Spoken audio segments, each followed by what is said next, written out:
Hi friends, welcome to TG sports hub. So matter వచ్చేసి pro kabaddi league season 12 ప్రారంభానికి ముందే యుముంబా తమ హెడ్ కోచ్ అయిన గులాం రజా మదంజరానితో విడిపోవాలని నిర్ణయించుకుంది. సీజన్ 11లో ఆయన కోచింగ్ లో యుముంబా 3 సీజన్ల విరామం తర్వాత ప్లే ఆఫ్స్ కి చేరింది. ఈ విషయాన్ని ఫ్రాంచైజీ యాజమాన్యం తమ సోషల్ మీడియా ద్వారా అధికారికంగా ప్రకటించింది. యుముంబా మరియు గులాం రజా పరస్పర అంగీకారంతో విడిపోవాలని నిర్ణయించుకున్నారు. ప్లే ఆఫ్స్ కు తిరిగి చేరేందుకు ఆయన చేసిన కృషి, చూపిన నైపుణ్యం, అంకిత భావం చాలా విలువైనవి. ఆయన చేసిన సేవలను ఎప్పటికీ మర్చిపోలేం. గులాం రజా ఎప్పటికీ యుముంబా కుటుంబంలోని భాగమే అని ఫ్రాంచైజీ తన ప్రకటనలో పేర్కొంది. ఇది గులాం రజాకు యుముంబాలో రెండో ఇన్నింగ్స్. ఆసియా క్రీడల్లో ఇరాన్ జట్టును బంగారు పతకానికి నడిపించిన తర్వాత పీకేఎల్ సీజన్ 6లో యుముంబా ప్రధాన కోచ్గా ఆయన బాధ్యతలు స్వీకరించారు. ఆ సీజన్లో జట్టు 3వ స్థానంలో నిలిచి ఎలిమినేటర్లో ఎగ్జిట్ అయింది. అనంతరం పీకేఎల్ 7లో ఆయన తెలుగు టైటన్స్ కు కోచ్గా చేరారు.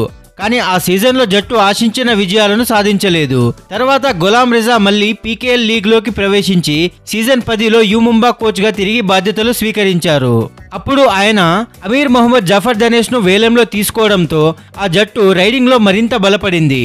అలాగే సునీల్ కుమార్, ప్రవేశ్ బైన్స్వాల్ వంటి డిఫెండర్లను జట్టులో తీసుకోవడం ద్వారా ఈ జట్టు 11వ సీజన్లో ప్లే ఆఫ్స్ కు చేరుకుంది. అలాంటి విజయవంతమైన సీజన్ తర్వాత గులాం రజా మరియు యుముంబా విడిపోవడం ఆశ్చర్యానికి గురి చేసింది. ఇది పరస్పర అంగీకారంతో తీసుకున్న నిర్ణయమని ప్రకటించినప్పటికీ సీజన్ 12కు ముందు ఇద్దరు ఏ దశలో ముందుకు సాగుతారో వేచి చూడాలి. సో ఫ్రెండ్స్, ఒక సక్సెస్ఫుల్ సీజన్ తర్వాత యుముంబా తమ హెడ్ కోచ్ ను వదిలేయడం అనేది చాలా ఆశ్చర్యకరమైన విషయం. ఈ యుముంబా మేనేజ్మెంట్ నిర్ణయం గురించి మీరేమనుకుంటున్నారో కింద కమెంట్ సెక్షన్ లో అయితే చెప్పండి. మీకు కనుక ఈ వీడియో నచ్చినట్లయితే లైక్ చేసి కబడ్డీ ఫ్యాన్స్ కి ఈ వీడియోని షేర్ చేయండి. ఇలాంటి మరెన్నో కబడ్డీ వీడియోస్ కోసం, ప్రో కబడ్డీ లీగ్ అప్డేట్స్ కోసం మన ఛానల్ అయితే సబ్స్క్రైబ్ చేసుకొని సపోర్ట్ చేయండి. Thank you for watching.